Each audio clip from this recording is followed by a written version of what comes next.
Muy buenos días, bienvenidas a todas y a todos a nuestro tercer día del 15º Congreso Nacional de Investigación en Cambio Climático. En esta ocasión estamos muy emocionadas y emocionados desde aquí, desde el PINC, porque iniciaremos con un panel coordinado por la Benemérita Universidad Autónoma de Puebla. Nos acompañan el día de hoy investigadoras e investigadores de la universidad, a quienes estaremos escuchando durante este primer panel de la mañana. El doctor Benjamín Ortiz Espejel nos hará favor de moderar este panel y entonces les damos la bienvenida y agradecemos mucho que estén participando en este congreso. Le cedo la palabra, doctor Benjamín Ortiz. Muchísimas gracias, Verónica. Pues nosotros agradecemos antes que nada esta oportunidad de participar en este importante Congreso de Investigación en Cambio Climático, representando a la Benemérita Universidad Autónoma de Puebla, desde las investigaciones que se realizan desde el Centro de Investigaciones en Biodiversidad, Alimentación y Cambio Climático, al cual pertenezco, y lo mismo a mis compañeros. En esta ocasión vamos a presentar tres ponencias. Le voy a pedir a mis compañeros que van a hacer las presentaciones que tengan cuidado de mantener máximo 25 minutos su presentación. Yo les avisaré 5 minutos antes y dejaremos un lapso de 10 a 15 minutos para escuchar preguntas del público. Así que, sin más, le voy a ceder la palabra al maestro Sergio Martín Barreiro Zamorano, quien nos va a presentar el tema Sistema de Seguimiento, Gestión y Manejo Ambiental del Ecocampus Valsequillo, Subcomisión de Mitigación del Cambio Climático. Así que adelante, maestro, por favor. Muchas gracias, muy buenos días a todos. Me voy a permitir compartir pantalla. Bueno, pues muy buenos días. Gracias por la invitación a los organizadores, al doctor Rubén Darío, bueno, a todos los que participan en este congreso tan importante. Bien, entonces esta presentación es el seguimiento de gestión y manejo ambiental del Ecocampus Valsequillo Pseudo, Ciudad Universitaria 2, que es de la Universidad Autónoma de Puebla, de la Benemérita Universidad Autónoma de Puebla. Nosotros pertenecemos a la Subcomisión de Monitoreo Ambiental y Mitigación del Cambio Climático. Un servidor, Sergio Barreiro, el doctor Benjamín Ortiz Espejel, la doctora Guadalupe Azuara García, la doctora Zaira Ramírez Apud López, el doctor Marco Antonio Mora Ramírez, pertenecientes al Centro de Investigación en Biodiversidad, Alimentación y Cambio Climático. Obviamente este programa está coordinado por la Vicerrectoría de Investigación y Estudios de Posgrado, y un factor importante también es la participación del Jardín Botánico Universitario de la Benemérita Universidad Autónoma de Puebla. Bien, todo esto se basa en el Plan de Desarrollo Institucional. El Plan de Desarrollo, bueno, es el 2021-2025.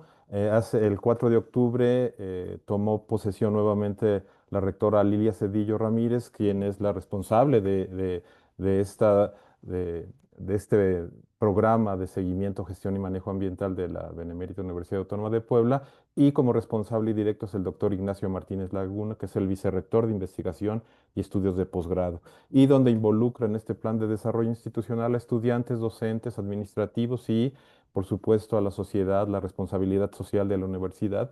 Y hay que comentar que en este nuevo rectorado se propone una quinta línea de sustentabilidad dentro del plan de desarrollo institucional. Y este plan de desarrollo contempla un diseño sostenible, la eficiencia energética y el respeto a la biodiversidad. Entonces, con lo que refiere al diseño sostenible, son edificaciones que cumplen con la norma de edificaciones sustentables, obviamente edificios inteligentes con captación de agua de lluvia, su almacenamiento, una ventilación adecuada sin gasto de energía y obviamente la iluminación, orientados de una manera que evite este gasto de energía. Hay un tracker solar en estas instalaciones para la creación de energía.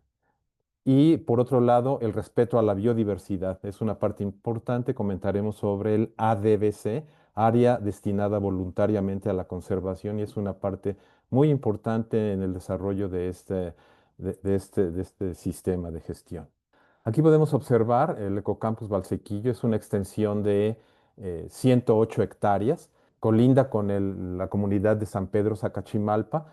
Hay que indicar, para que se ubiquen, aquí se encuentra el traque solar en este punto y ya había habido construcciones años anteriores de edificios de investigación y de posgrado del Instituto de Ciencias y del Instituto de Física. Y el año pasado, el año antepasado, en una primera etapa, se construyeron más de 10 edificios con estas características que les comento. Son edificios multiaulas también. Y va a haber diferentes etapas constructivas, por supuesto. Son más de 5.000 estudiantes en un inicio. En este periodo ingresaron 5.000 estudiantes más y se contempla que en todo el desarrollo de este proyecto existen 30.000 estudiantes participando y asistiendo a estas instalaciones universitarias. Hay que comentar que San Pedro Sacachimalpa es una comunidad de 4.700 habitantes aproximadamente. Y bien, para entrar un poco al tema, es las subcomisiones de este sistema de gestión y medio ambiente y de manejo ambiental. Se encuentra las subcomisiones administrativas, subcomisión de gestión ambiental y residuos, subcomisión de educación forestal, subcomisión de recursos hidráulicos, eh, subcomisión de gestión y manejo de flora, la quinta que es la subcomisión de monitoreo ambiental y mitigación del cambio climático, a la cual pertenecemos los investigadores aquí presentes, la subcomisión de gestión del suelo, subcomisión de educación ambiental, la subcomisión de gestión y manejo de fauna, subcomisión paleontología y arqueología, subcomisión de restauración, protección y aprovechamiento sustentable y una subcomisión que también es importante es la de asuntos legales, todos los trámites que se han hecho a lo largo del tiempo para que el Estado diera permiso de esta construcción. Aquí podemos ver un recorrido de estas subcomisiones que se hacen periódicamente y para que se ubiquen en el espacio, bueno, aquí tenemos la República Mexicana, el Estado de Puebla y en el Estado de Puebla tenemos el área metropolitana. En esta parte son los valles centrales de Puebla y Tlaxcala. Para su ubicación está el Parque Nacional Malinzi, Parque Nacional Iztapopo, y esta parte que vemos en verde es la Sierra del Tenso, es una reserva de flora y fauna. Valsequillo, bueno, ustedes ven la mancha oscura, es el crecimiento de la ciudad, ha crecido en los últimos años. En 1930 tenía 5 kilómetros cuadrados, actualmente tiene 500 kilómetros cuadrados, entonces ya es un área que se considera, es un corredor entre Puebla y Tlaxcala particularmente. Y podemos observar el área de Valsequillo en esta otra imagen, en este otro mapa, está Valsequillo, el Ecocampus, con sus 108 hectáreas, esto en rojo es el Ecocampus, y las que están coloreadas en amarillo son las poblaciones cercanas al ecocampus, que también influyen. Hay que recordar que toda esta región tiene costumbres bioculturales del uso de flora y de fauna, entonces es importante que vamos a comentar. Está San Pedro Sacachimalpa, está Santo Tomás Chautla, a la cual pertenece el relleno sanitario de Chiltepec, que es muy importante, es el relleno sanitario de la ciudad. Está San Francisco Totimehuacán, San Baltasar Tetela, Los Ángeles Tetela, Guadalupe Tecola, que son las comunidades cercanas, y hay otra que se llama San Andrés Azomiatla, en donde tiene instalaciones la universidad. Entonces, es un entorno que, hay que decirlo, tiene poca agua potable, a pesar de que está la presa, hay poca agua, entonces es un reto, el cual ahorita vamos a ir comentando al respecto. El Ecocampus Valsequillo es un área de polígono del ADBC, el 8 y el 9 son las áreas destinadas voluntariamente a la conservación. Hay áreas también de amortiguamiento y lo que está en amarillo es donde se va a ver construcciones. Por favor, observar las barrancas. Atraviesan muchas barrancas esta área del ecocampus, que recuerden que son 108 hectáreas, y para que ubiquen también en el espacio, esta área colinda con African Safari. Entonces, esto es importante comentarlo. El voluntariado ambiental son las acciones ambientales que se han venido haciendo desde hace ya varios años con reforestaciones, en donde participa el Jardín Botánico, la CEGEMA, la Vicerrectoría de Investigación y Estudios de Posgrado y toda la comunidad universitaria, por supuesto. Entonces ya tiene varios años. El Instituto de Ciencias, por supuesto, participa. Participación de los universitarios y pobladores de las comunidades, San Pedro Sacachimalpa, algunos ejemplos. Y entrando un poco en el tema, la Subcomisión de Monitoreo Ambiental y Mitigación del Cambio Climático. Son la información histórica, climatológica, que proviene de estos centros donde se toma la temperatura, la precipitación, donde se está monitoreando la evaporación. Es Echeverría, African Safari cuenta con una red de monitoreo ambiental, el Balcón del Diablo, Puebla, Cemex también, por supuesto. Entonces de aquí se sacan los datos de interpolaciones mensuales para el polígono en cuestión. Entonces podemos observar las estaciones climatológicas en verde son las que funcionan. El ecocampus lo estoy señalando con el cursor. Y bueno, se encuentra la presa de Valsequillo, el cuerpo de agua más importante en toda esta región, por supuesto. Y las que están en amarillo son estaciones climatológicas que no funcionan actualmente. Entonces, de las en verdes es donde se sacó todos los datos que son de manera mensual para interpolación de los datos. Bien, esto solo refiere al ecocampus, bueno, es lo que se está trabajando en esta subcomisión, y donde vemos que está la zona de conservación, destinada a la conservación, es donde mayor precipitación anual cae. O sea, donde hay más vegetación, es donde se está acumulando mayor, o sea, donde hay más lluvia por la transpiración de esta vegetación, por supuesto. La interpolación de la temperatura media anual también en el polígono que corresponde al ecocampus, la temperatura media anual, y la evaporación anual del polígono en este ecocampus. Entonces, bueno, vemos cómo hay más evaporación en donde hay más vegetación y donde está más, son pastizales inducidos, entonces vemos que el suelo está más caliente. También el uso de suelo en la zona limítrofe al ecocampus, lo estoy señalando con el cursor del ecocampus, y hay zonas que son todo esto en color amarillo, bueno, beige, es el pastizal inducido, entonces, y hay una parte importante del cuerpo de agua también, por supuesto. Entonces, hay que decir que también hay una invasión importante del lirio acuático, que es esto que vemos en verde más claro. En los promedios mensuales, la temperatura superficiales, entonces desde 1986, 1993, 2001, 2011 y 2021, observamos cómo se incrementa la temperatura. Es muy importante estas imágenes históricas, ¿verdad? Identificar los servicios ecosistémicos relacionados con los beneficios que obtiene la población de forma directa o indirecta en los ecosistemas. Entonces podemos ver que hay una gran cantidad de pastizal inducido, pero también áreas importantes de vegetación conservada.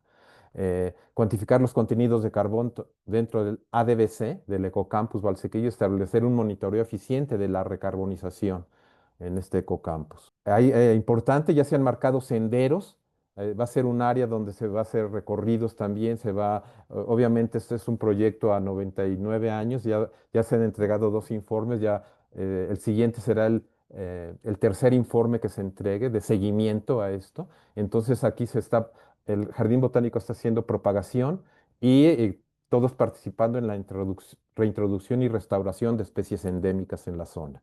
Especies de importancia ecológica y de uso biocultural. Hay que decir que todavía mucha gente entra a los terrenos del ecocampus y se lleva leña, se lleva especies de gran importancia ecológica.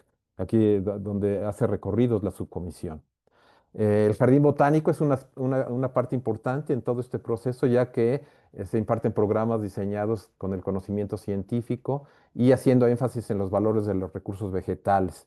En CU tiene una extensión de 10.8 hectáreas, en CU1 es, digamos, en la que se encuentra en Puebla, y son 100 hectáreas de terreno también. Entonces se realizan diversas actividades y bueno, este es el Jardín Botánico Universitario, en donde participa también en la propagación de las especies, pero también ahora hay que decirlo que con el cambio climático han surgido muchas plagas, hongos, insectos que, bueno, han ido ocupando espacios actualmente por el cambio climático. Bien, los programas de educación ambiental es un centro de educación y cultura ambiental. Se ofrecen talleres, visitas guiadas, eventos académicos, puertas abiertas, donación de árboles, como podemos ver, los estudiantes son muy participativos en ese sentido. Y una parte importante es que la Subcomisión de Paleontología y Arqueología recientemente se registró como monumentos y zonas arqueológicas históricas de Lina. Es una localidad arqueológica y paleontológica. Y entonces se ha rescatado material paleontológico en el ecocampus, pero también rescate arqueológico. Y a la pregunta, ¿qué sabemos sobre el cambio climático? La respuesta es que el clima ha cambiado y se ha transformado los ecosistemas locales, regionales y globales. Entonces vemos ahí fauna del Pleistoceno, en donde se piensa que serán ventanas al tiempo, ventanas arqueológicas y ventanas paleontológicas. Aquí podemos ver cómo se respeta, es un asentamiento arqueológico de nómada, pero vemos ya las construcciones, pero se está respetando, hay avanzadas donde si se detecta que hay paleontología o arqueología ahí, se cambia la construcción. La erosión del suelo, importante, los principales problemas en la región es la erosión del suelo, como pueden observar, una gran pérdida de la vegetación y, por supuesto, de la erosión. ¿Y qué se está haciendo? Esta gestión del suelo son técnicas para restaurar ecológicamente la zona. Entonces se trazan tanto canales como se utiliza piedra también y vegetación como la vetiveria. ¿Sí? Entonces es importante para restaurar el suelo. Son técnicas que se están ocupando en esta región, técnicas para restaurar y también, por supuesto, se utiliza vetiveria cisanoides y Cryptopogon cisanoides. La planta de tratamientos de aguas residuales en el Ecocampus, es la que vemos en esta imagen, produce 2 litros por segundo, pero también hay que indicar que atraviesan barrancas. La atraviesan barrancas con aguas residuales de la población de San Pedro Sacachimalpa y puede observar Tubifex. Tubifex es un indicador de contaminación. Entonces, son aspectos que con el tiempo se tiene que ir atendiendo. La información de recursos forestales, la vegetación está conformada principalmente por matorral espinoso, bosque de encino, importante, el bosque de encino, de Juniperus también, pastizales, vegetación acuática y vegetación inducida, y predomina el matorral desértico rosetófilo, rodeado de fragmentos de agricultura de riego y temporal en forma de terraza en algunos manchones de matorral crasicaule. Y bien, la Subcomisión de Gestión y Manejo de Flora está sacando los listados, está trabajando en los listados de vegetación para su conservación ecológica. Hay que decir que las construcciones cuando avanzan se van banqueando las especies importantes y se van colocando en el área destinada voluntariamente a la conservación. Lo mismo hace la gestión y manejo de fauna. Hay que indicar que este es un sitio Ramsar, reconocido el sitio Ramsar a nivel internacional, pero también es una zona protegida del Estado, tienes una reserva del Estado y obviamente ahora se incorpora el ADBC. Son 16 especies de aves, eso le da la característica de zona Ramsar. No hay manglar, pero son las aves las que le dan esta característica. Con la NOM 059 Semarnat 2010 hay 33 especies y subespecies de aves cuasi endémicas. Y entonces tiene listados de anfibios, reptiles, mamíferos, insectos, todo lo que se encuentra, por supuesto. La zona Quedan, limítrofe, maestro, 5 minutos, por ¿de favor. acuerdo? Sí, ya estamos por terminar. La conservación del área, ahora antes no tenía estas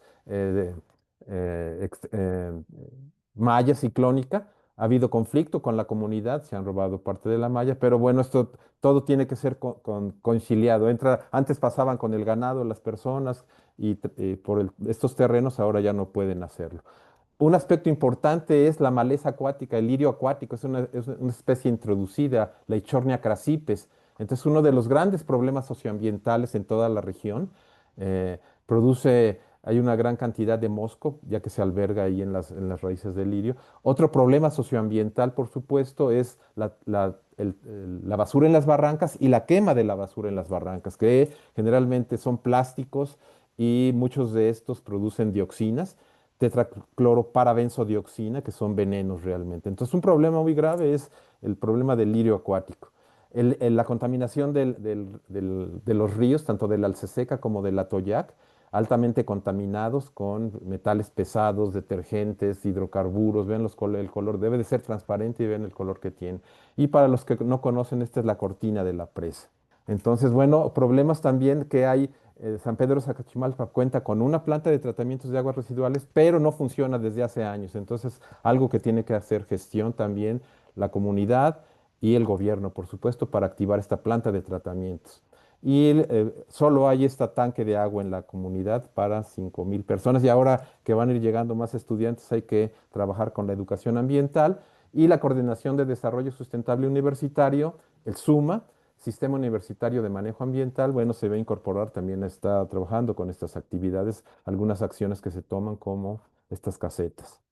Y bueno, ya por terminar, indicar que la Benemérita Universidad Autónoma de Puebla en el Ecocampus Valsequillo 2 tiene un reconocimiento internacional, responsabilidad social, a la norma ISO 26000, una institución comprometida con la educación, la salud, el medio ambiente y bueno, una responsabilidad social y responsabilidad ambiental. Y bueno, con esto terminamos y agradecemos a los organizadores, por supuesto. Muchas gracias. Muchísimas gracias, maestro Sergio Barreiro, y a todo el equipo que elaboró y participó en este trabajo, que es un gran reto, sin duda, para la universidad, pero pues de eso se trata, ¿no? Se trata de que las universidades abran sus puertas hacia las comunidades y enfrenten estos grandes retos, entre los cuales, por supuesto, está el del cambio climático y la participación ciudadana. Así que a las preguntas las vamos a estar recibiendo al final de la sesión. Sí, muchísimas gracias, maestro Gracias. Sergio. Vamos a dar ahora inmediatamente la palabra a la siguiente presentación, al doctor César Borromeo García y sus colaboradores con el tema Publicaciones del Centro de Investigaciones en Biodiversidad, Alimentación y Cambio Climático y su importancia regional. Adelante, por favor, César. Es correcto, muchas gracias. Espero que ya se vea la presentación, ¿me Sí, escucho ya se ve. correctamente? Sí, Perfecto, correctamente. muchísimas gracias. Bueno, pues efectivamente el tema que vamos a tocar o que me toca presentar es el de las publicaciones del Centro de Investigaciones en Biodiversidad, Alimentación y Cambio Climático, el CIBAC, y su importancia regional. Presento mi nombre es César Augusto Borromeo García y presento en nombre también del doctor Jorge Alejandro, de la doctora Guadalupe Barajas y de la doctora María Teresa Flores. Bueno, pues este es un esfuerzo que estamos realizando precisamente de lo que trata es de conocer inicialmente cuáles son los esfuerzos que se han estado realizando a través del Centro de Investigaciones en Biodiversidad, Alimentación y Cambio Climático, que es el CIBAC. Porque los trabajos que se han venido haciendo desde artículos, capítulos de libro, publicaciones como libros completos o incluso presentaciones en congresos y algunos otros tipos de reportes técnicos, cursos, etcétera. Está todo obviamente dentro del CIVAC, pero el esfuerzo que se está realizando en este momento es básicamente tener todo eso en un solo documento para que de alguna manera sea una forma de poderlo consultar por parte de las personas externas, de los investigadores y público en general que esté interesado en saber cuáles son los trabajos que se han venido publicando a través en el CIVAC en diversos medios, pues esté en un solo punto conjunto. Claro que es un esfuerzo entre todos los investigadores que forman parte del CIVAC. La intención es que en un solo documento estén todos de manera muy resumida y que se tenga acceso a ellos a través de una liga para que se puedan consultar. Sí, cada uno de los investigadores tiene obviamente su perfil de investigación, tiene sus sitios personales, pero la intención es obviamente que estén en un solo conjunto. Entonces, en este sentido, pues tenemos que saber primeramente lo que es el CIVAC, y es el Centro de Investigación en Biodiversidad, Alimentación y Cambio Climático, que forma parte del Instituto de Ciencias del ICUAP de la Benemérita Universidad Autónoma de Puebla. Y es un pilar muy importante para abordar las problemáticas socioambientales, como bien lo estaba mencionando anteriormente el maestro Sergio, que se encuentran obviamente en la región, pero que no impactan únicamente en la región. Hablaba, por ejemplo, en el caso del río Atoyac, del río Balsas, que no solamente afecta a la zona de Tlaxcala y Puebla, sino que va más allá, hasta todos los estados en donde llega y hasta donde desemboca, que es en el Océano Pacífico. Entonces, aquí lo que se trata es, el CIVAC trata de buscar un entendimiento de todas estas problemáticas a través de un pensamiento complejo e interdisciplinario.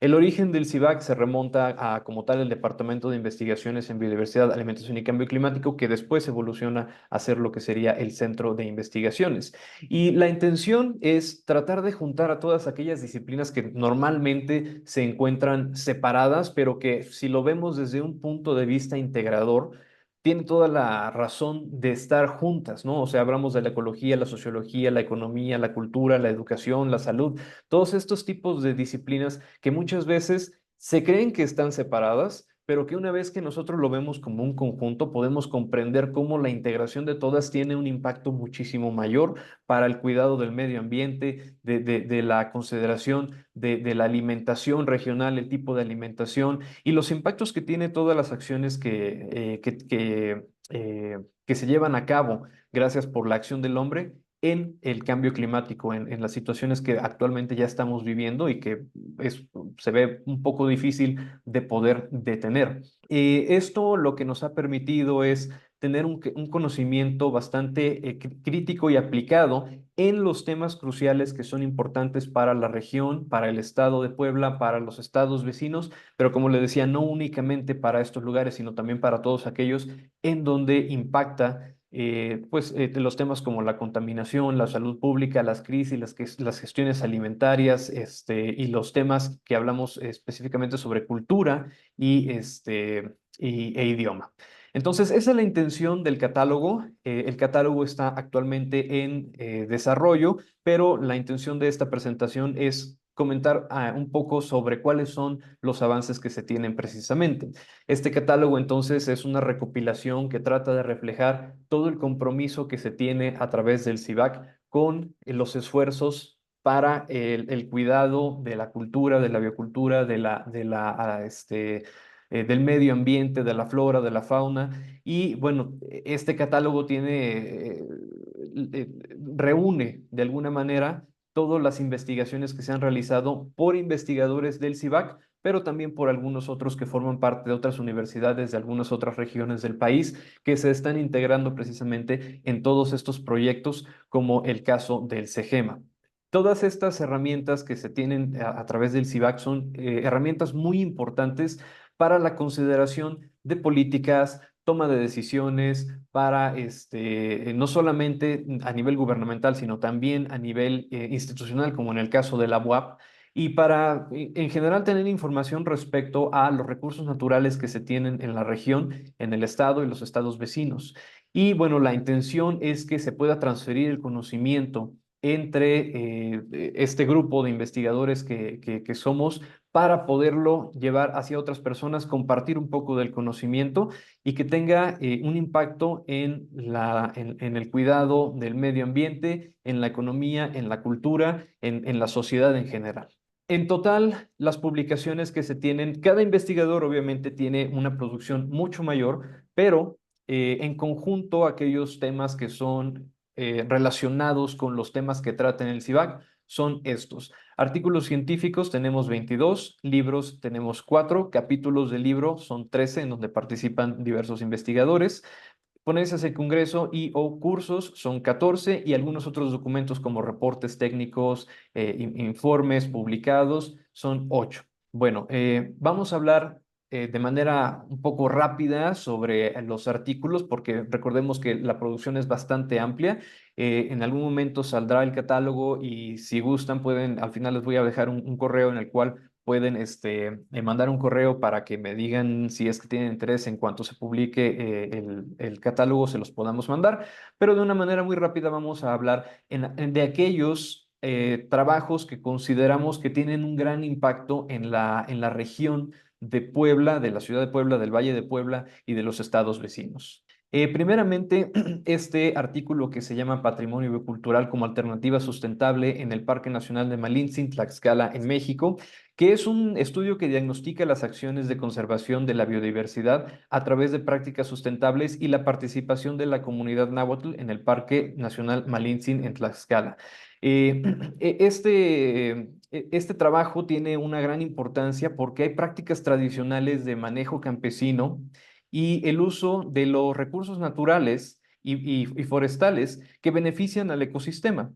Ahorita lo que estamos viendo, por ejemplo, en este caso, lamentablemente, es que se quiere generar o se quiere crear un centro ecoturístico, si no mal recuerdo, es lo que tienen planeado el gobierno estatal en Puebla, pues para crear básicamente un centro turístico en esa zona y que bueno, aquí podemos ver cuál sería el impacto que tendría en toda la biodiversidad que se encuentra en esta área. Un proyecto de tal magnitud que si bien no va a abarcar todo el parque, sí es importante saber que pues, va a haber un gran impacto, que desconocemos hasta qué punto está medido este impacto ambiental que pueda tener las decisiones gubernamentales y bueno, esperemos que no sea de mayor peso para la sociedad que está ahí, toda la biodiversidad que se encuentra, porque en este reporte precisamente se habla de cuáles son una gran cantidad de flora y fauna que se encuentra presente en este parque. Se concluye que es fundamental promover la conservación y el manejo sustentable para poder fortalecer el patrimonio biocultural entre los pobladores indígenas y campesinos en la zona de influencia del parque. Otro trabajo que tiene un gran impacto regional es el de la titulado Uso biocultural de la agrobiodiversidad en la zona de influencia de la Sierra del Tenso en Puebla, México, que es, como lo había mencionado el maestro Sergio, una zona localizada al sur de la ciudad de Puebla. En este estudio se examina la agrobiodiversidad vegetal en 3 comunidades de la Sierra del Tenso con un enfoque biocultural. El objetivo era identificar las especies y caracterizar sus usos biológicos y culturales, tales como son el medicinal, culinario y económico, que le da precisamente toda la población para promover la conservación frente a la expansión urbana, que como bien se puede ver, y decía también el maestro Sergio,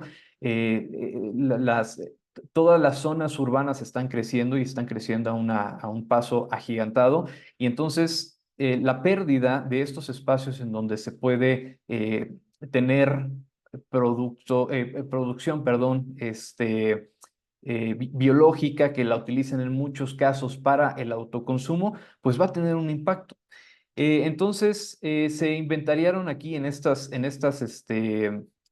región 89 especies, la mayoría de usos múltiples, que lo que nos da es una coevolución entre el ser humano y la agrobiodiversidad. Es muy evidente que existe un, una toma de decisiones por parte de las personas que viven ahí de utilizar lo que tienen en sus manos para su beneficio, como un tipo de autoconsumo.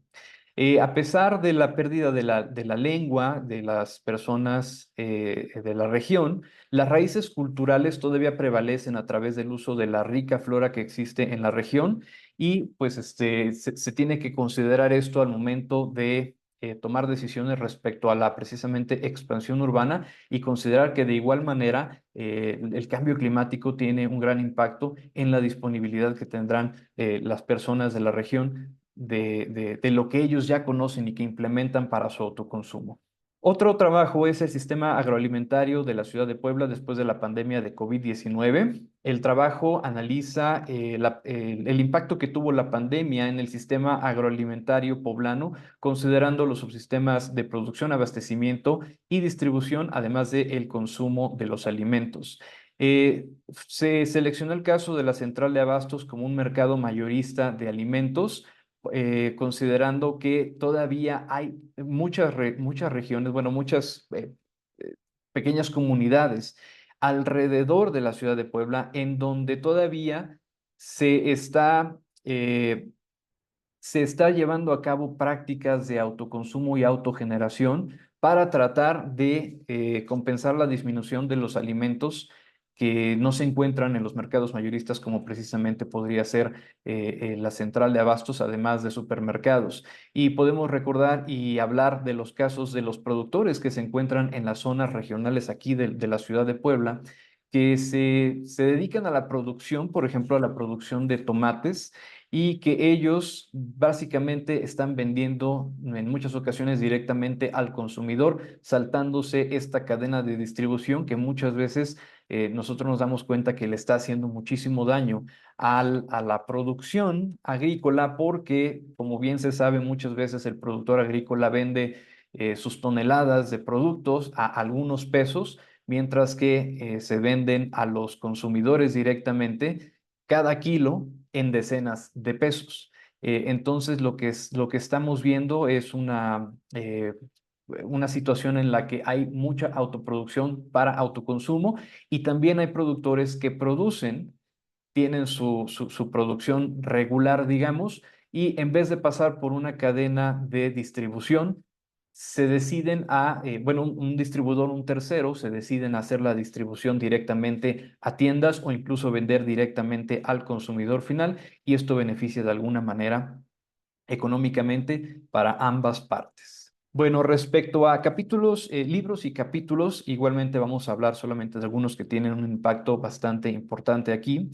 El diagnóstico sistémico del impacto ambiental del COVID-19 en el estado de Puebla es un trabajo que nuevamente tiene un análisis respecto a el impacto que tuvo el COVID, de la pandemia de COVID-19, 2019, sobre varias áreas en el estado de Puebla.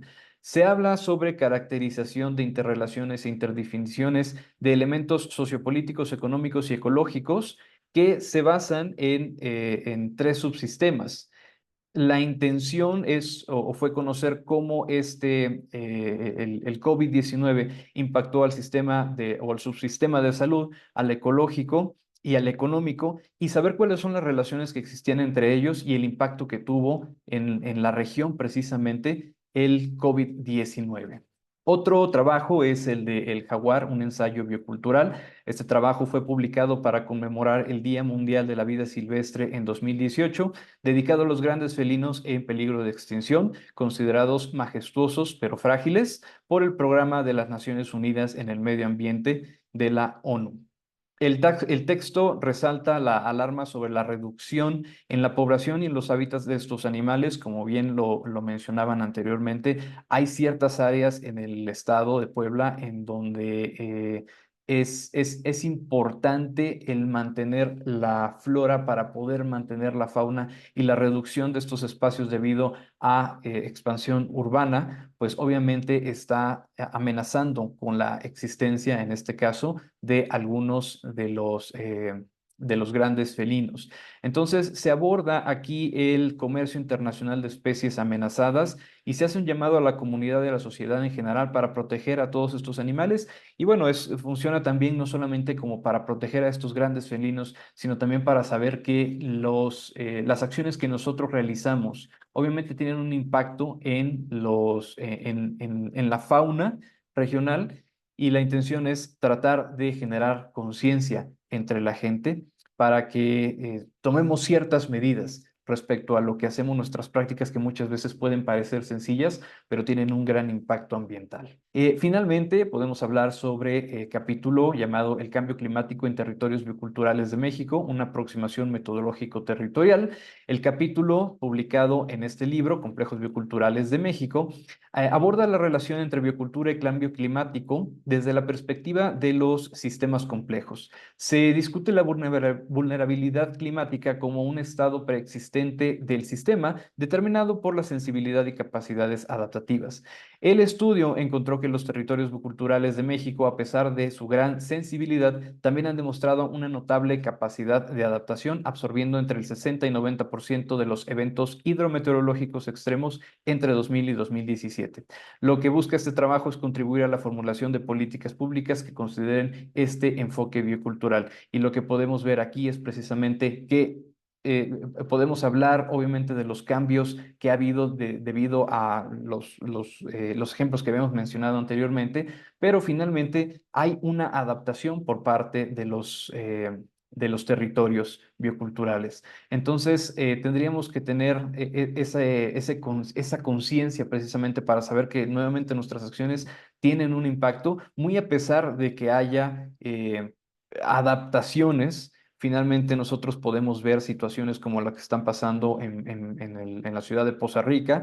En el año 1999, la inundación tuvo una cierta altura. Les puedo comentar porque, bueno, yo tenía familia que fue afectada ahí, pero ahorita en el 2025 volvió a suceder y las afectaciones fueron todavía mayores. O sea, en muchas ocasiones, en muchos lugares en donde vive mi familia, pues llegaron incluso a la altura al doble las inundaciones. Y esto nos habla de situaciones atípicas que finalmente sí, las regiones se están adaptando, pero ¿a qué costo?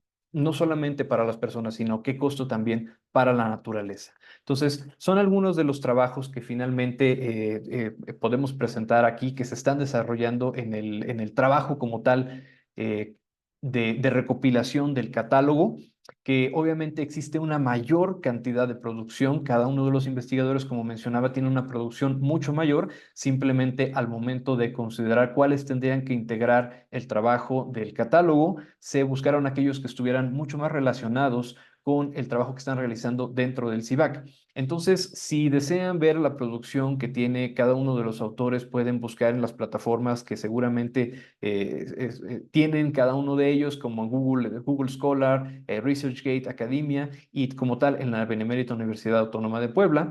Algunos autores se encuentran aquí. No son obviamente todos, la lista es mucho mayor porque, como les decía, trabajan cada uno de los investigadores con algunos otros grupos de trabajo se incluyen ahí, pero los que tienen principal producción dentro del CIVAC son estos, están en orden alfabético y tienen toda la posibilidad de buscar sus perfiles en línea para que vean un poco más de la producción que se está generando.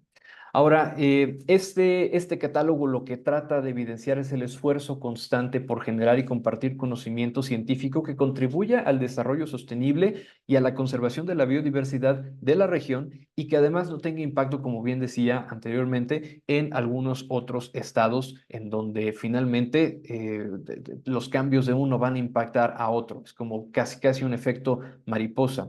Estas publicaciones fortalecen la vinculación entre la ciencia y la sociedad, impulsando soluciones innovadoras frente a los retos de cambio climático y la seguridad alimentaria. Con este trabajo, el CIVAC reafirma el compromiso con la investigación de impacto regional y su papel como referente en la construcción de un futuro más equilibrado, resiliente y sustentable. Muchas gracias. Aquí está mi correo por si en algún momento deciden que quieren que se les comparta cuando se tenga completamente listo el catálogo. Pueden mandarme un correo y con gusto en cuanto lo tengamos podemos compartir. Muchísimas gracias. Muchas gracias, doctor César. Agradecemos mucho su presentación y como muy bien ha usted señalado, pues se trata de un trabajo de varios años y donde hay un trasfondo, si me permiten decirlo, también de carácter y de reflexión epistemológica y de carácter metodológico. Es decir, desde el CIVAC lo que se ha intentado desde hace ya algunos años es no solamente, digamos, sumatoria de investigaciones valiosas, sino como lo han mostrado muy bien el doctor César, se trata de exploraciones de carácter metodológico interdisciplinario, es decir, cómo se integran para resolver problemas complejos las diferentes disciplinas. Entonces, subyacente, digamos, a todas estas publicaciones está también una preocupación de carácter epistemológico y metodológico que ya, bueno, no da tiempo de poderlo platicar ahora, pero muy bien, como ha dicho César, en cuanto esté el catálogo, podrán consultar los documentos con mayor detalle. En este momento estamos continuando con una investigación sobre el sistema alimentario en Puebla, justamente desde un enfoque de sistemas complejos. Pero bueno, ya gracias a que tenemos todavía un colchoncito de 2 o 3 minutos, me he permitido hacer estos comentarios, así que muchas gracias. Y vamos a dar la palabra inmediatamente, agradeciendo antes, por supuesto, a César y a todo su grupo, a la siguiente presentación que estará a cargo el doctor José Luis Alcántara Flores, evaluación del impacto de los cambios en el uso del suelo y cobertura en islas de calor urbanas bajo escenarios de cambio climático en ciudades áridas y semiáridas de México. Por favor, adelante. Buenos días. Bueno, pues en representación de la UAP y en especial de la Facultad de Ciencias Químicas, presentamos el siguiente trabajo, el cual es evaluación del impacto de los cambios en el uso de suelo y coberturas de islas de calor urbanas bajo escenarios de cambio climático en ciudades áridas y semiáridas de México. Esto, bueno, pues en colaboración con el doctor Mora, como bien lo menciona, y el doctor Alcántara. Para entrar un poquito en contexto, bueno, pues conocer qué son las islas de calor urbanas es muy importante. ¿Por qué o a qué se refieren? Es más que nada el aumento de la temperatura, principalmente en los suelos que ya se encuentran prácticamente con mucha actividad antrópica. En este caso sería pues lo urbano, ¿no? Donde se encuentran más construcciones, donde se encuentra hormigón, asfalto. ¿Por qué? Porque todos estos absorben, atrapan el calor, generando entonces este calentamiento dentro de las ciudades, a diferencia de las zonas no urbanas o algunas áreas las cuales son rurales. Entonces, ¿por qué es importante? Bueno, pues estas altas temperaturas principalmente nos afectan a nosotros en la salud, ocasionando enfermedades de deshidratación, etcétera. Pero, sin embargo, existen ciertas personas, como las personas adultas o los bebés, que son un poquito más vulnerables ante este fenómeno. Dicho esto, las causas entonces principales de que se generen islas de calor o estos efectos en islas de calor, que más que nada son manchas de altas concentraciones de temperaturas dentro de la ciudad, se generan principalmente cuando se reduce la vegetación, ¿sí? Dentro incluso de las zonas urbanas o, bueno, pues más que nada ya en las periferias, porque las construcciones siguen en aumento y estas obviamente generan mayor absorción de calor y por ende se genera una mancha o isla de calor concentrada en ciertos puntos. Entonces, todo es un calor antropogénico, pero este calor, como bien aquí se explica en la imagen, las áreas rurales presentan una temperatura, digamos, medio, promedio, y que es aceptable por nosotros. Sin embargo, conforme avanzamos o nos adentramos a la ciudad, la temperatura va a ser mayor. En los parques dentro de las ciudades también es muy difícil que se genere una isla de calor, ya que la mayoría de los parques tenemos una vegetación, bueno, pues más fuerte. En las zonas agrícolas, mientras la zona agrícola obviamente se encuentra una vegetación, la isla de calor difícilmente se va a presentar, pero si el suelo se encuentra desnudo, sí es más propenso a que se genere una mayor temperatura. ¿Por qué? Porque hablando de temperaturas aquí prácticamente del suelo, así sería esa, digamos, dinámica de formación.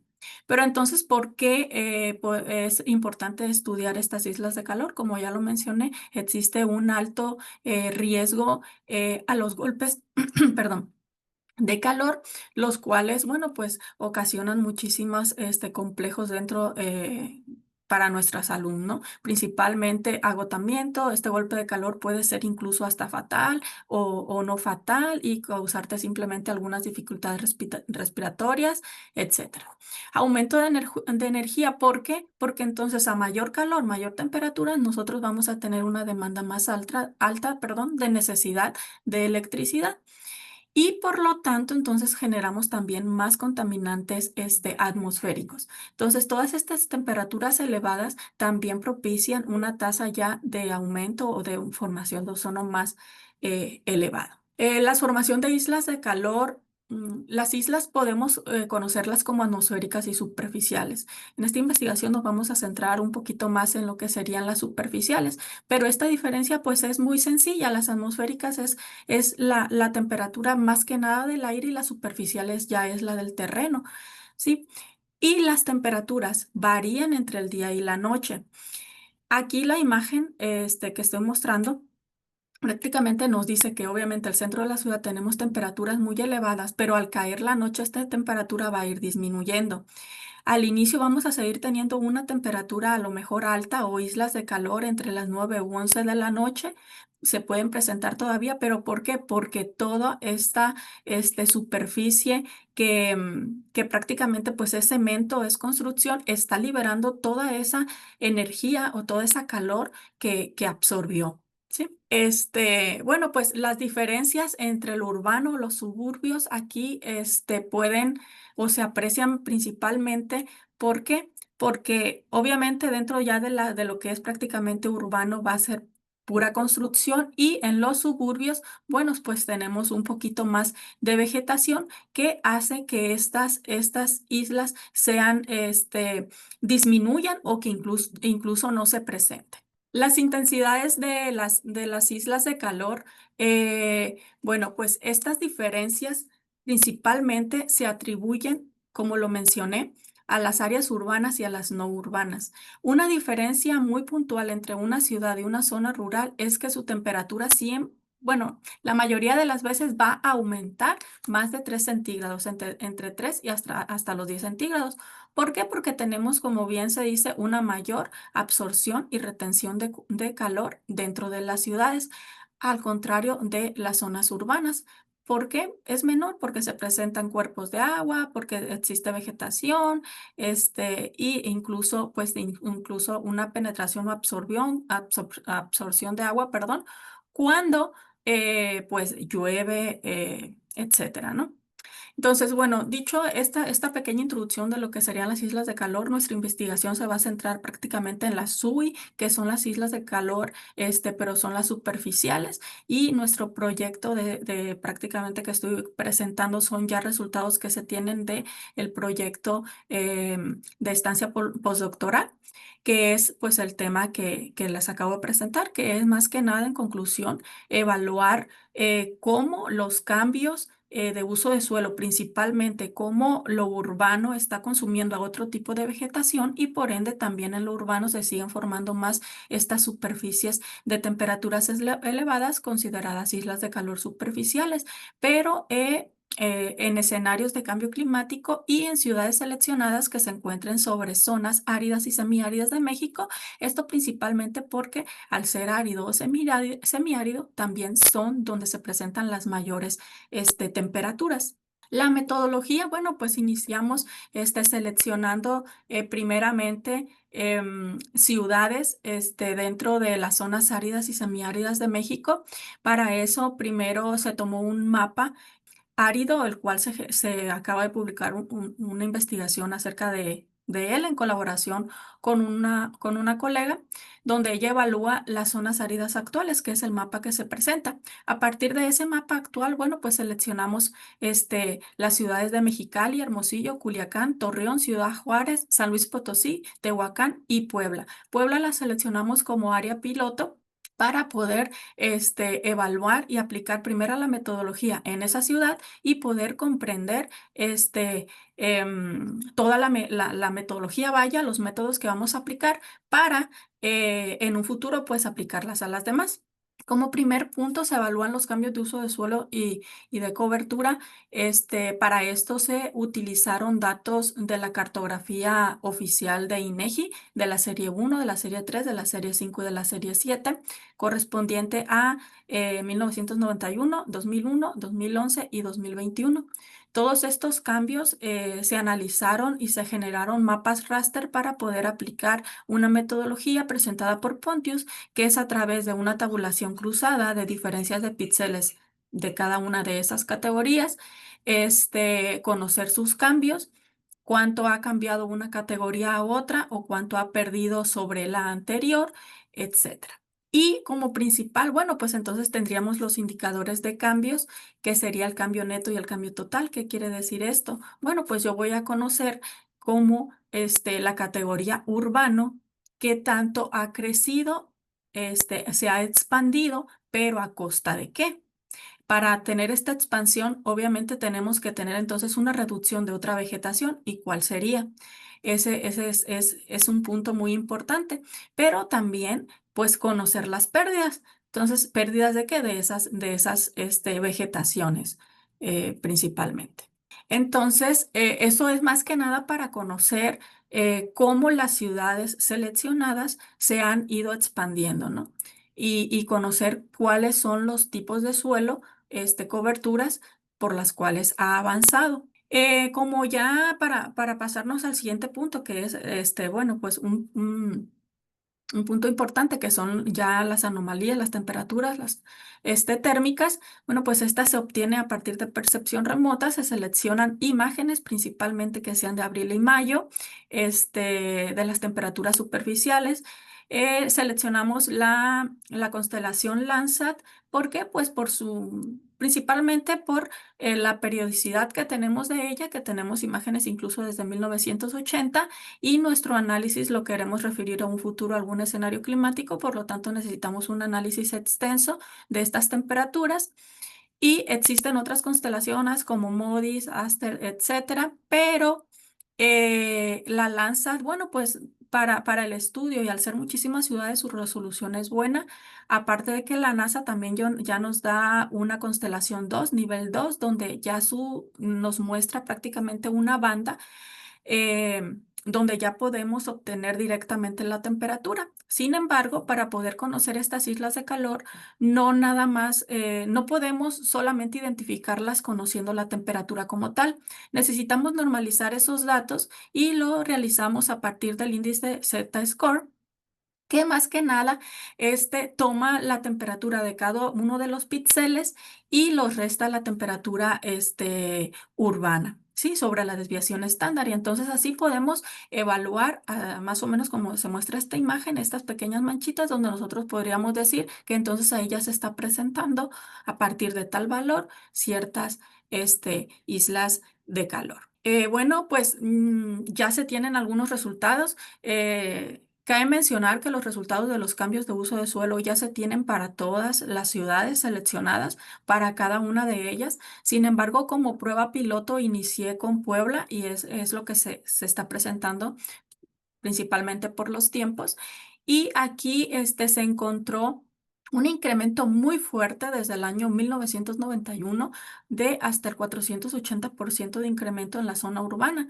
Es un proceso acelerado de urbanización, y lo principal que ha absorbido lo urbano son las áreas agrícolas y los pastizales.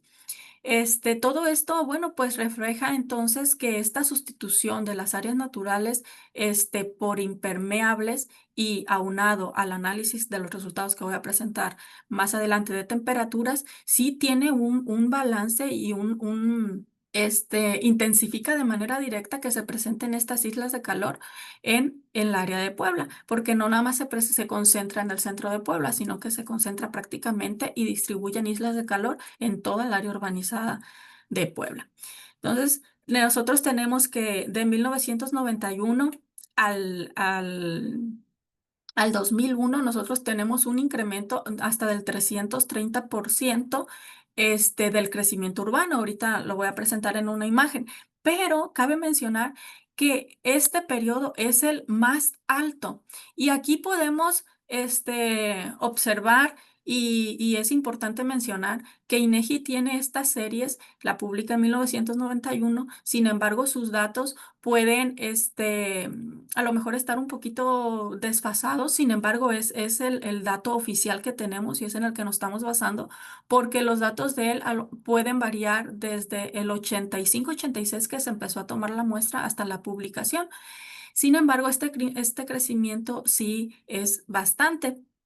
Y bueno, pues así con cada uno de los periodos, y aquí se ve más, ya lo puse de manera más, se coloca de manera más visual el cambio. Tenemos una extensión de 35.54 kilómetros cuadrados en 1991 de área urbana, y vean cómo en el 2001, cómo se intensifica y cómo crece todo el crecimiento urbano. Es demasiado. Y esto es a costa principalmente de las agrícolas y los pastizales. Ahora, aquí, debido a que en 1991 las imágenes que se tomaron en INEGI son Landsat, y son algunas muestras de campo, al igual que en el 2001, aquí podemos a lo mejor tener un poquito de desfase, como lo mencioné, en esta de 1991.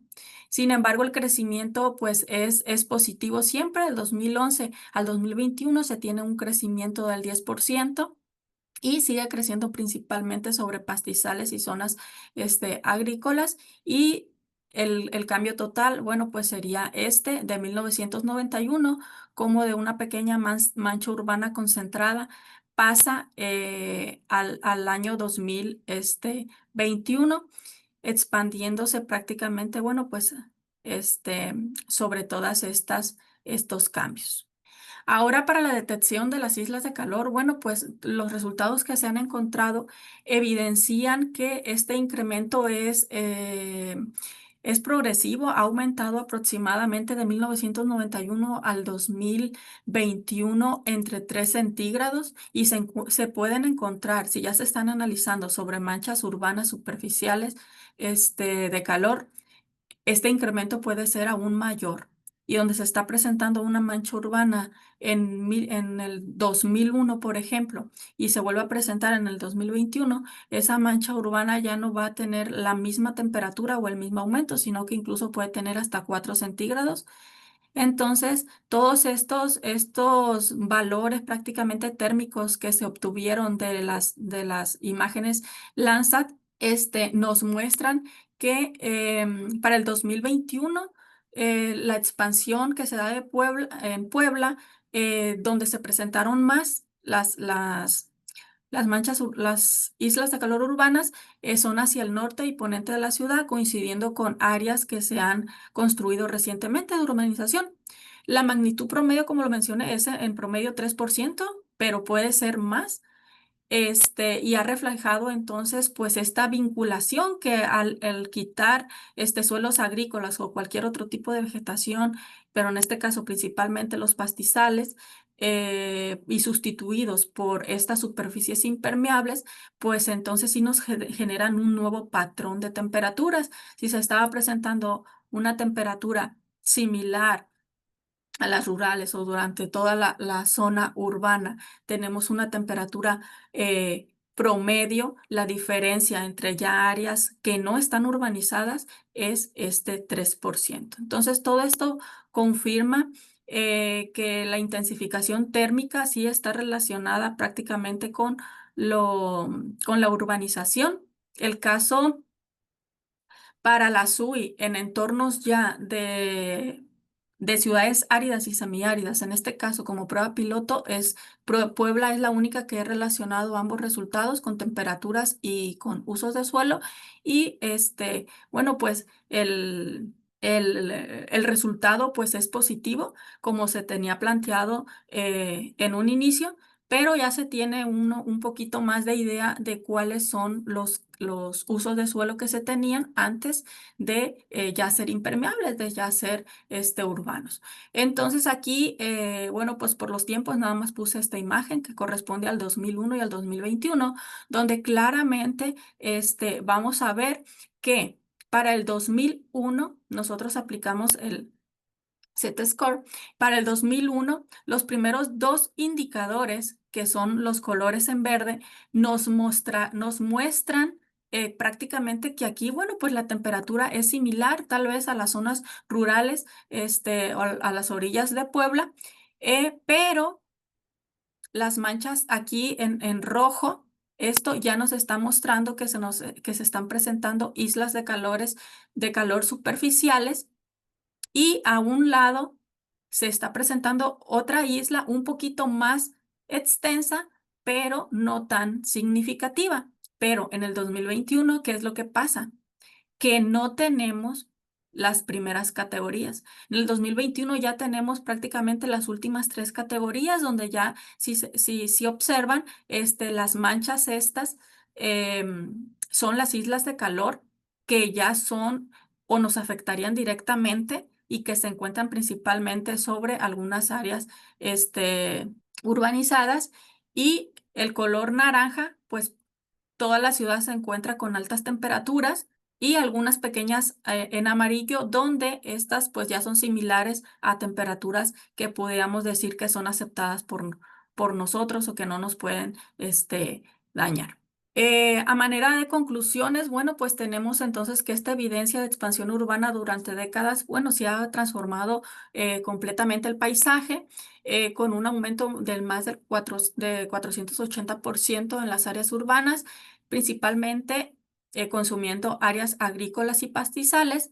Esta transformación, bueno, pues ha tenido un impacto directo en las temperaturas superficiales y en la extensión o en la expansión de la SUI de 1991 al 2021. Los patrones espaciales muestran que las zonas más cálidas se han desplazado desde el centro histórico hacia las áreas de más reciente urbanización, confirmando entonces esta relación estrecha entre la urbanización y el calentamiento local de la ciudad. Entonces, todo esto destaca que pues debemos de considerar la planificación urbana, pero que vaya más allá, que tengamos que conservar que dentro de la ciudad nosotros tratar de conservar las áreas verdes que aún tenemos, no destruirlas y bueno, pues también la expansión que está dando Puebla, tratar de evaluar que no siga consumiendo, vaya, eh, tanta vegetación. ¿Por qué? Porque sin vegetación, entonces esta temperatura y estos golpes de calor que se dan principalmente por la SUI, pues obviamente van a ir creciendo. ¿Sí? Entonces, ¿por qué entonces es importante el siguiente punto que coloqué y que también es clave en el proyecto, que son los escenarios del cambio climático? Bueno, pues a partir de estas proyecciones futuras que tengamos de temperatura, también se pueden identificar las UI, pero entonces yo ya no voy a tener los usos de suelo para un futuro. Pero a partir de todo este cálculo que se hizo de uso de suelo, em, se va a ejecutar un autómata celular a partir de estos cambios y vamos a conocer a partir de autómata celular y cadenas de Markov, vamos a conocer cómo este incremento, cómo estos cambios de uso de suelo, si siguen así tendenciales, los vamos a proyectar a un futuro, al 2050 y 2100. Vamos a tener una área urbana, o un pronóstico, vaya, no predicción del área urbana que vamos a tener, por ejemplo, para el 2100. Y vamos a tener también el escenario de cambio climático de temperaturas y vamos a comprobar entonces si estas temperaturas de los escenarios van a seguir teniendo esta estrecha relación con los cambios de uso que tengamos pues para conocer principalmente cómo se modifican, cómo intervienen y cómo esta intensificación de la SUI difícilmente va a bajar en ciudades. Y bueno, pues sería todo. Creo que me faltó un minuto. Pues Sí. muchas gracias por su atención. Muchísimas gracias, doctora Yedid, y a su grupo, el doctor Marco Antonio Mora, el doctor José Luis Alcántara. Y bueno, pues ya a mí solamente me restaría dar digamos, un resumen general de lo que ha sido este panel. En primer lugar, bueno, pues la responsabilidad de las universidades, de los institutos, de la sociedad frente al cambio climático, que es justamente lo que presentó el maestro Sergio Barreiro, es decir, no solamente que son muy importantes los estudios de investigación básica, sino también tener una clara política institucional hacia la corresponsabilidad con las comunidades, que es lo que se presentó en la primera presentación. En la segunda, bueno, pues también hay que hacer una retrospectiva histórica de lo que hemos hecho como centro de investigación, que hay que decir es un centro relativamente joven, pero que desde el Instituto de Ciencias se ha estado impulsando el trabajo interdisciplinario, es decir, entendiendo que las ciencias sociales, las ciencias naturales requieren de una integración para poder resolver los problemas de alta complejidad de la sociedad. Es decir, es interesante tener los centros de electrónica, los centros de especialización en matemáticas, que son fundamentales como disciplinas, digamos, nodales, pero también es importantísimo tener una metodología de integración de estas disciplinas para la resolución de problemas complejos. Y este ha sido justamente la propuesta que nos hace el doctor César a través de una recopilación histórica de los problemas que hemos decidido como centro abordar. Problemas del COVID, problemas de pandemia, problemas de alimentación y por supuesto el cambio climático como una condición de contorno o una condición que está dentro de las características que son parte consolidar, digamos, la base física, la base digamos, de datos empíricos verificables, está esta última presentación, excelente presentación de las islas de calor, para poder ya no siga avanzando estos permisos de autorización de crecimiento urbano y que las regulaciones incrementen áreas verdes, incrementen sistemas de recarga de acuíferos, etcétera, etcétera. Es decir, la academia tiene que estar vinculada tanto a las organizaciones sociales, muy importante, como en su diálogo con las autoridades municipales, regionales y federales. Entonces, ese es un poco el sentido de las tres presentaciones que hemos podido presentarles el día de hoy. Esa sería como la idea de reflexión que integra las tres presentaciones, de manera que siempre tenemos presente que nuestro trabajo sea un enfoque integrativo y no un trabajo, digamos, multidisciplinario de estudios muy importantes, pero dispersos. Entonces, aunque tengamos pocos recursos, desde el Instituto de Ciencias se impulsa al Centro de Investigaciones en Biodiversidad, Alimentación y Cambio Climático como un caso de desarrollo de investigación interdisciplinaria. Aprovecho también para agradecer al doctor Francisco Estrada, a quien apreciamos muchísimo que esté al frente del PINC y que hemos podido tener el honor de poder colaborar con el instituto, perdón, con el PINC en esta nueva edición del Congreso. Entonces, pues muchísimas gracias, doctor Francisco, a la doctora Úrsula Oswald, que también ya la vi por ahí entre los asistentes, y a todas y a todos los participantes. Les deseamos muchas gracias y que tengan buen día y que sigan en este Congreso. Muchas gracias. Hasta luego, gracias. Muchas Abrimos gracias. sesión de preguntas. Tenemos algunos minutos. Entiendo que serán vía chat. ¿Es correcto, Verónica? Así es, tienen ustedes algunas preguntas, me parece, ya en el chat, y ahorita vamos a ver si en redes han llegado algunas. Bueno, puedo leer aquí algunas. Digamos, ¿cómo detener el cambio del uso del suelo? ¿Se puede? Bueno, pues es una pregunta, digamos, sumamente compleja. Digamos, ¿cómo detener la deforestación? ¿Cómo detener la erosión en el país? Es de mismo calibre de hablar de detener el crecimiento urbano. Nos quedan unos minutos. No sé si algunos de mis compañeros quieran, tenemos espacio todavía, unos 7 minutos, hacer algún comentario final, por favor, mientras estoy viendo si hay preguntas Pues en nada el más chat. como comentario al cómo detener el cambio de uso de suelo, pues la se puede, pues no, no se puede. No se puede, pero sí podemos hacerlo, conservar, o si voy a cambiar esta parte, o voy a deforestar, o voy a consumir cualquier tipo de vegetación. Bueno, ¿dónde puedo yo ir y poner el doble de vegetación? Y obviamente cercano a donde se está realizando el cambio. Es lo que se podría hacer. En realidad los cambios de uso de suelo todo el tiempo están presentes. Los cambios de uso de suelo son dentro de la ciudad. Podemos cambiarlos a urbanos, podemos cambiarlos a industriales. Sin embargo, las coberturas del suelo, ya estamos hablando de toda la zona urbana o de toda la zona agrícola y cómo estas coberturas van cambiando. Pues la pregunta, pues sí, en realidad es muy buena. La respuesta en sí es no, no se pueden cambiar, pero sí podemos hacer algo para que este cambio no sea tan drástico y que nos afecte a nosotros en un futuro. Bien, muchas gracias. Otra pregunta, Casa de la Tierra. ¿Se ha realizado algún instrumento para medir la percepción del cambio climático en la región? Bueno, en ese sentido, a mí me tocó colaborar en el año 2011 en una investigación justamente sobre percepción social del cambio climático en México. Está publicado por la Universidad Iberoamericana y es un trabajo que fue impulsado por el entonces SECADESU. Lo pueden encontrar en la red. Percepción social del cambio climático en México. Entonces, ahí hay algunos avances, pero por supuesto, es un tema que hay que seguir trabajando y desarrollando.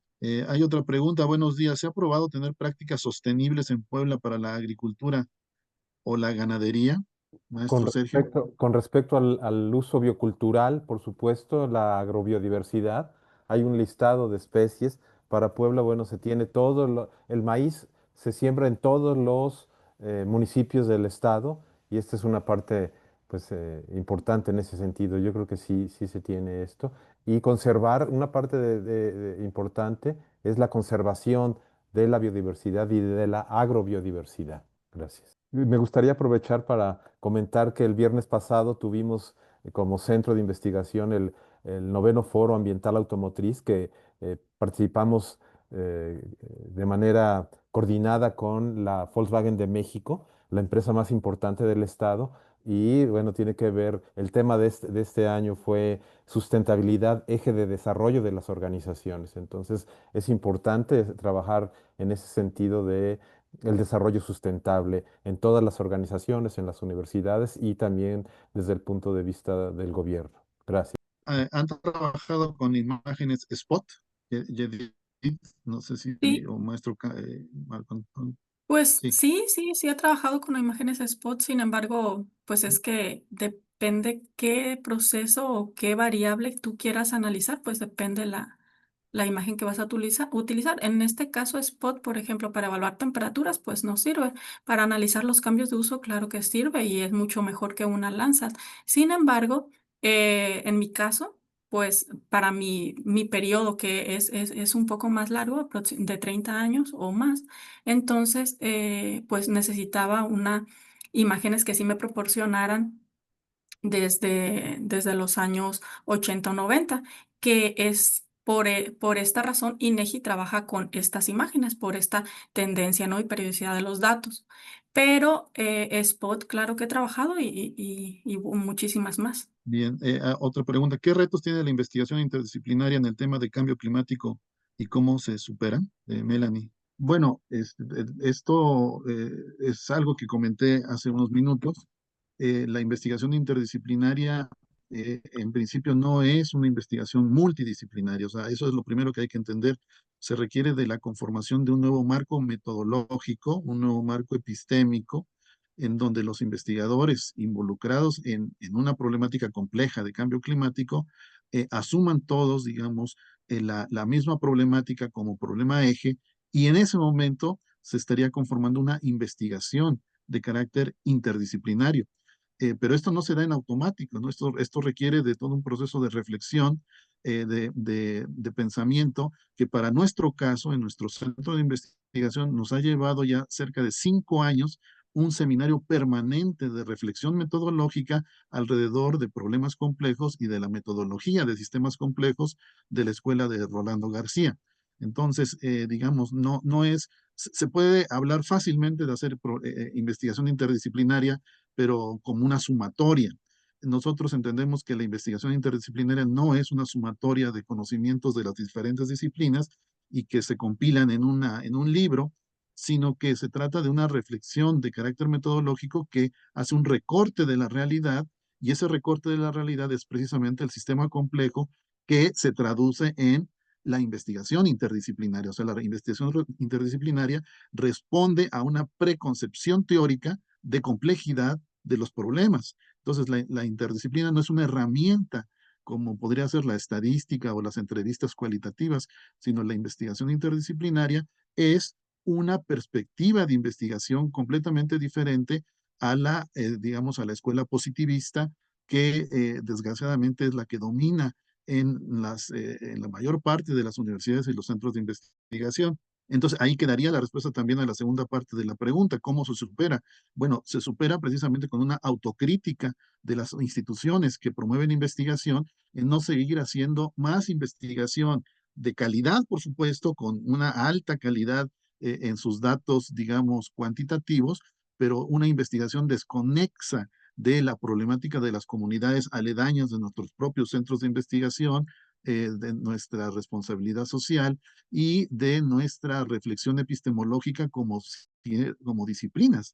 Entonces, sí, el cambio climático, por supuesto, requiere de y esto lo hemos platicado con el doctor Francisco Estrada en algunas ocasiones, el desafío de la crisis climática o cambio climático es un desafío de carácter de conocimiento, no solamente de acumulación de datos, sino de una perspectiva metodológica diferente y con una responsabilidad hacia las autoridades digamos, de planeación y de políticas públicas. Eso lo tenemos consciente desde nuestro pequeñito centro de investigaciones, pero que agradecemos mucho con Nomad de Puebla y a la dirección del Instituto de Ciencias que mantengan este tipo de centros con una perspectiva de carácter interdisciplinario, ¿no? Que es lo que hemos estado no les digo que esto ha sido fácil, ha sido un batallar también importante durante estos años, pero estamos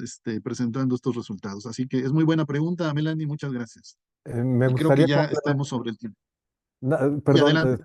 solo comentar que el trabajo que comentaba el doctor César de territorios bioculturales en México en escenarios de cambio climático fue una publicación que se realizó junto con el PINC UNAM y la Red de Patrimonio Biocultural. Entonces, yo creo que esto inició como un taller y al final acabó siendo una publicación precisamente de lo que comenta el doctor Benjamín.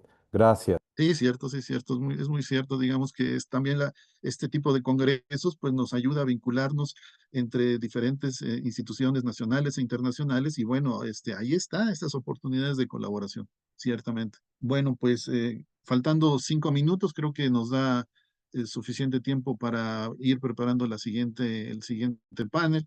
Agradecemos mucho al PINC. Verónica, muchísimas gracias por tu asistencia. Y Francisco, pues muchísimas gracias también, como siempre, con gran afecto y hemos hecho pues nuestro esfuerzo aquí desde la UAP y desde nuestro centro. Querido Benjamín, qué gusto tenerlos por aquí. A los colegas de la UAP, es un honor tenerlos y ver las investigaciones tan interesantes que están realizando. Definitivamente tenemos que ampliar la colaboración y entrarle juntos a todos estos problemas que bien han estado planteando. Les mando un abrazo y muchísimas gracias por ser parte de este congreso. Muchísimas Gracias. gracias por su participación. Como dice el doctor Francisco Estrada, la verdad es que fue muy, muy interesante. Yo nada más tomo la palabra para decirle a nuestros asistentes que vamos a hacer un pequeño corte, pero que no se desconecten, porque vamos a continuar con el siguiente panel, que es coordinado por el Instituto Tecnológico Autónomo de México. Y estaremos empezando a las 11:30. Nada, vamos a hacer un pequeño corte con la retransmisión. Pero aquí nos vemos en unos minutitos y les recordamos que tenemos una conferencia magistral a la 1 de la tarde. Muchas gracias. Gracias, Vero. Gracias, Muchas doctor Francisco Estrada. gracias. Muchas Saludos. gracias. Muchas gracias. Saludos. Gracias, un gusto verlos. Igualmente, doctor.